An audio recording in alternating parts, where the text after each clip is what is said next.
My friends, my name is Alex, and I'm here to tell you that the Emperor is indeed naked. I want to explain to you a little bit about this Transnistria because it's in the news today and will most likely be involved in the war between Russia and Ukraine pretty soon, because the Russians have declared their intentions to, for the second phase of the war, to take Odessa. In order to take Odessa, they need Transnistria. Transnistria is this region here on the right hand side of Moldova. Oh, it's the part of Moldova that is on the left hand side of the river Dniester. Now, in order to explain what's this Transnistria, I need to teach you a little bit about Moldovan history. You see, Moldova isn't, this is the country of Moldova of today is only about 40, maybe 35%, 40% of the historical country of Moldova, the Voivodat of Moldova, which is the area in yellow here. Yeah, and as you can see, the eastern part of it represents the Republic of Moldova. The western part of it is the region of Moldova in Romania, where I live.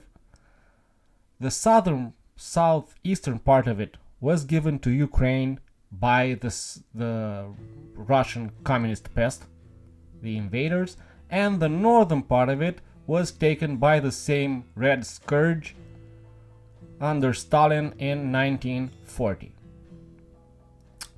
So when people talk about Moldova, they don't really know, like, is it Romanian, is it Russian, what's going on there, you know?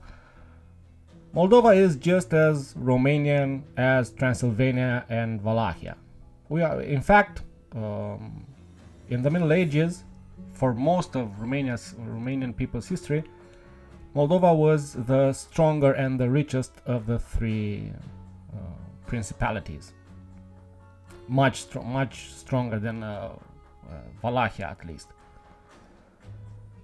And in the story of the divide begins in 1812, when Napoleon, the smartest man who ever lived, who also was the most retarded man when it comes to emotional intelligence, he wanted to suck up to Tsar Alexander. And in order to suck up to Tsar Alexander, because Napoleon wanted more than anything to be recognized as royalty by other royal blood, people of royal blood, and in order to suck up to Alexander, he gave him half of Moldova. How did Napoleon have half of Moldova to give to Alexander? That is actually not that clear in history. What's clear is that the Ottomans who were taxing Moldova at the time and appointing their rulers, but not much else, were too weak to defend it, so the Russians just took it. This will be a common occurrence in the history of Moldova and Transnistria. The Russians just come and take it. So Moldova is divided in half. Out of the eastern half, a smaller piece is given to the Habsburgs sometime later. But that's irrelevant. Then, after the First World, the principalities unite, and after the First World War, Bessarabia, the Russian part of Moldova, reunites with the mother country, and we have the Greater Romania. Then, in 1940, another Western leader sucking up to Russian scum, Hitler gives Bessarabia to Stalin. Was it Hitler's to give? No, of course. Could we do anything about it? No. So once again, the West sells out our Eastern brothers. And I don't mean brothers, I mean my own grandfather is from there. I'm 1/4 Bessarabian, but not really, because we're all of the same blood here. So 1940. Then in 1941, Romania joins the Axis, retakes it, loses it back after the war. Now, how does Transnistria fit into the picture? Well, the Russians and all empires throughout history, I know for sure about the ancient Persians doing that, but most likely the Assyrians and the Babylonians before them did this also, is when you conquer a new land, you move some of your own people to live there and put them in like key positions. But not only you also need like your own peasants. A good part of the population, not the peasants, the working class, the entrepreneurs, the manufacturing, any kind of industry, that has to be done by people of your own ethnicity. So what the Russians did, like I said, like the ancient Persians and the Romans and every other empire ever in history, was first to move Russian people in Moldova. This was started by the Tsar, and during the Tsarist days, it was about between 5 and 10% Russians, and they were just the administration and the ruling class. But after 1945, and actually after 1940, because as soon as Stalin got his hands on Moldova, they started deporting Romanians to Siberia. A good chunk of the population was sent to Siberia to starve and die, and in their place they brought in Russian peasants and settled them in Moldova. So nowadays Moldova has about 25% Russian population. But this was not enough. You have to understand that the Soviets were extremely paranoid about national revolutions. They knew they were an occupying force. They knew that nobody bought into their bullshit, their propaganda. Nobody thought of the Soviet peoples. They knew they were being occupied by Russians. And some peoples were more okay with this than others. Romanians certainly were never okay with it. So they took a small piece of Ukraine, this part here, Transnistria, and attached it to the Moldovan Soviet Republic. Almost the entire heavy industry of the Soviet Moldovan Republic was in Transnistria. This is only Russian population. There are no Romanian people here, because the Romanian people live between the rivers Dniester, the Danube in the south, and the river Tisa in the west. This is where Romanian peoples live. Like, this is the way that things have always been. And the southern part that you see missing here, this was actually what was called Bessarabia historically, because the eastern part of Moldova was just Moldova. The southern part was called Bessarabia.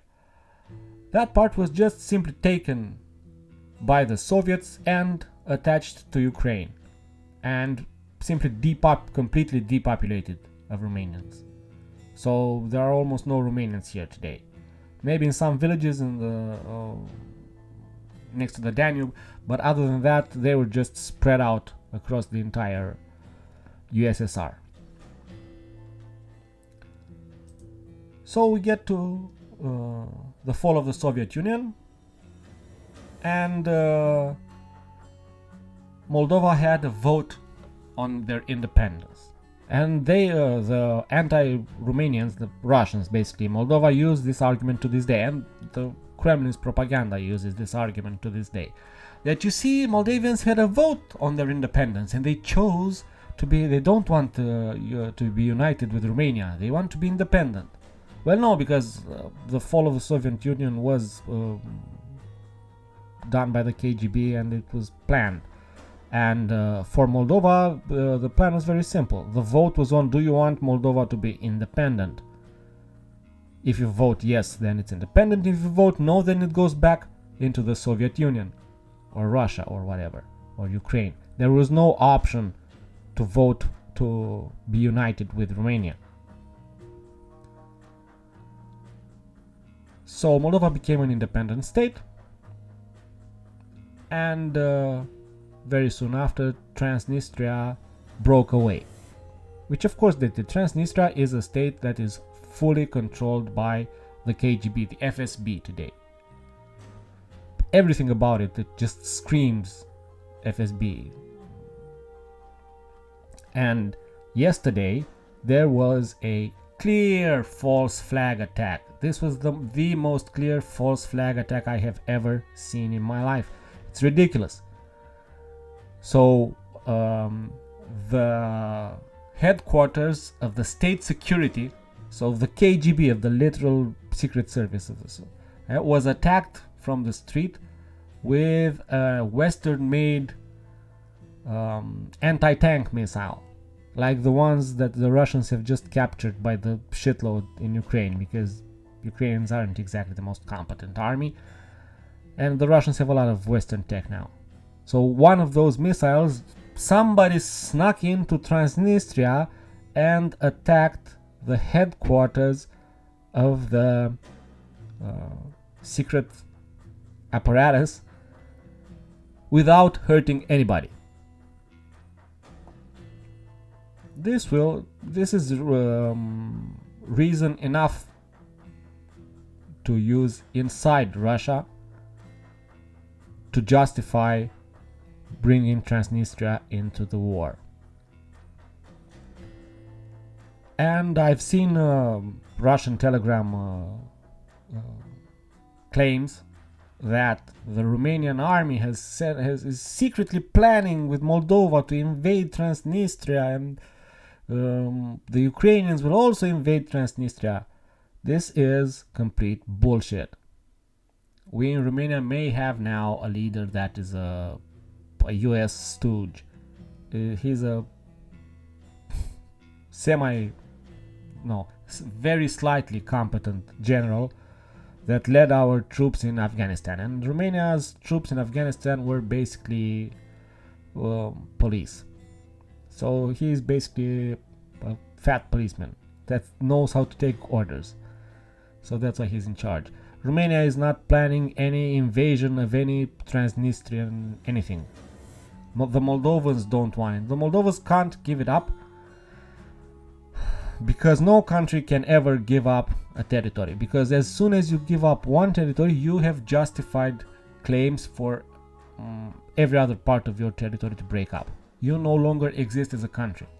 When you accept a part of you to go independent, that means you accept you don't exist as a nation. This is why borders haven't moved in Europe since 1945. Although they should probably be redrawn at least a little bit here and there. Not much, but a little. But no country wants to do this because this is opening the floodgates. So in conclusion, Transnistria is a region that is entirely populated by Russians, 100%. There's no if or buts or maybe there's no. Transnistria is populated by Russians. It is as Russians as Russia can be. Of course, this isn't like it wasn't a natural process. It wasn't like, the Russian people throughout the ages migrated. No. Stalin just brought in a bunch of Russians. They said, now you live here. And now they live there. That's it. And Romania will not be provoking any attacks, or we won't poke the Russian bear. It's not going to be us that's going to start this bullshit. It's most likely going to be, as usual, Poland or something. But anyway, thank you for listening to my ramblings. I hope I will see you again some other time. Have a great day, everyone.